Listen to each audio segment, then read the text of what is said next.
Farzana Mullah.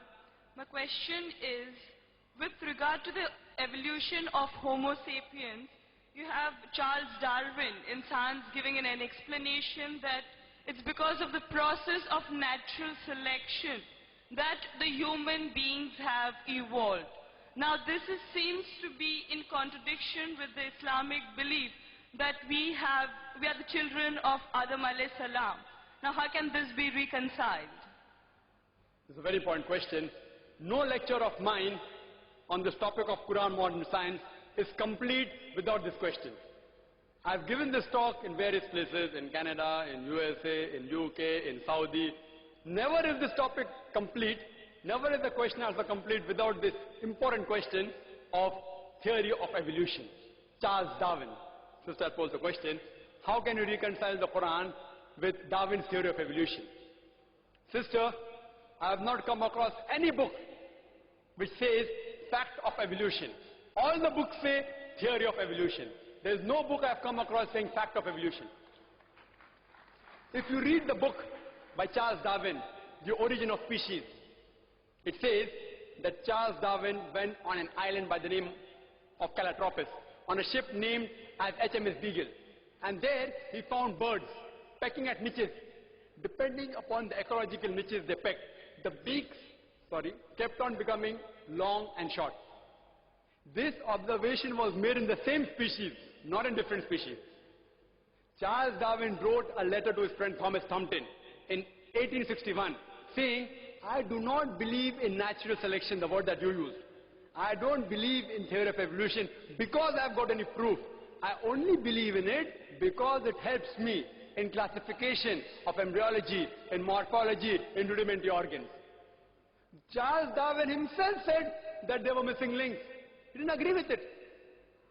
He himself said that there were missing links.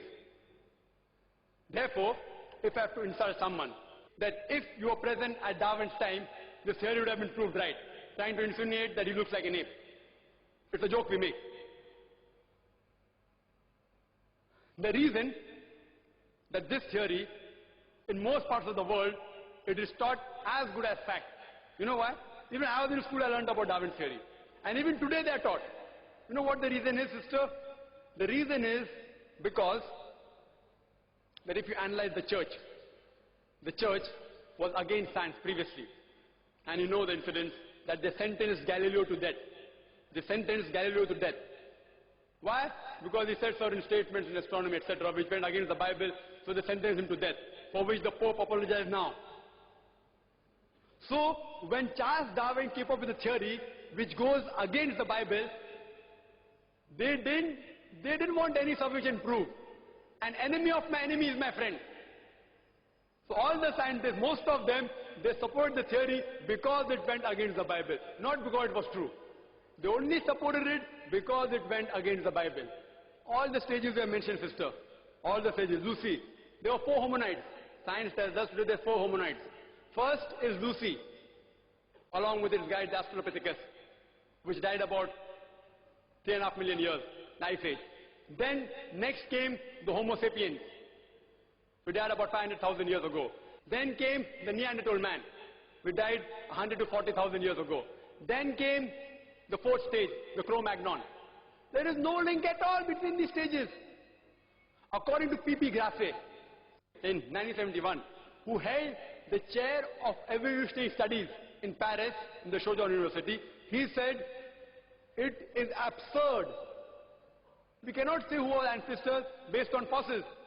I can give you a list of hundreds of scientists and Nobel Prize winners who speak against Darwin's theory. Hundreds. If you know of Sir Albert Georgi, who got the Nobel Prize for inventing the vitamin C, he wrote a book, The Crazy Ape and Man, against Darwin's theory. Again, if you read Sir Fred Hoyle's work, he wrote several works against Darwin's theory. If you know about Rupert Stalbert, this person wrote a new theory of evolution against Darwin's theory. It's unthinkable. You cannot think that we are created from the apes. If you know of Sir Frank Salisbury, he was a biologist. He said it is illogical to believe in Darwin's theory. If you know about white meat, Sir Whitemeat, he wrote a book against Darwin's theory. He was also a biologist. Several, you can give a list of hundreds. Today it is taught in the schools. Why? I told you. Media is in their hands. Otherwise, there's no proof at all. There are certain proofs at lower levels. An amoeba at lower species level, amoeba can change to paramecia. Quran does not say amoeba cannot change to paramecia. Quran does not say. If they have got proof, can be possible. It's not against the Quran. But there's no proof at all. People talk about molecular biology theory. They talk about genetic coding.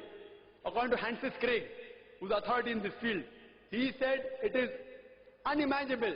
Again, if you do that ratio, the probability of one DNA forming from ape to human being is again 0. If I start calculating, I think we'll get bored again. You know the calculation I told you for one protein molecule? It is somewhat similar from one DNA. It is not possible at all. You know, there's a theory recently that homosexuality is genetic. And when I read in the Times of India, I thought, surely, the moment I attend the next lecture on Sunday in IRA, I'll be asked this question. If homosexuality is genetic, how can Allah blame us? Quran speaks against homosexuality. And I said that, see, this is a theory. Wait till it gets established. It's a theory. Don't comment on that. Within the matter of span of this few months, it was proved to be illogical. And the person who propounded this theory that homosexuality is genetic himself was an homosexual. Therefore I said, I'm going to give my talk on scientific facts, not on theories and assumptions. Darwin's theory has not been proven. We have not been created from ape. There are hundreds of scientists who speak against that, and Quran speaks against that also. Quran says the first man was Adam, peace be upon him. Inshallah, they'll discover it 100 years afterwards, or maybe 1,000 years afterwards. Today there is research showing that human beings have been created from one pair. Again, it's just a theory. It supports the Quranic verse that human beings have been created from one pair, male and female. It's just a theory, therefore I don't quote that in my talk. Inshallah, it will be established 50 years afterwards, or 100 years afterwards. Then we'll know that Quran conciliates with this part. So far, it's not conflicting. It's not conflicting with established science at all. Hope that answers the question.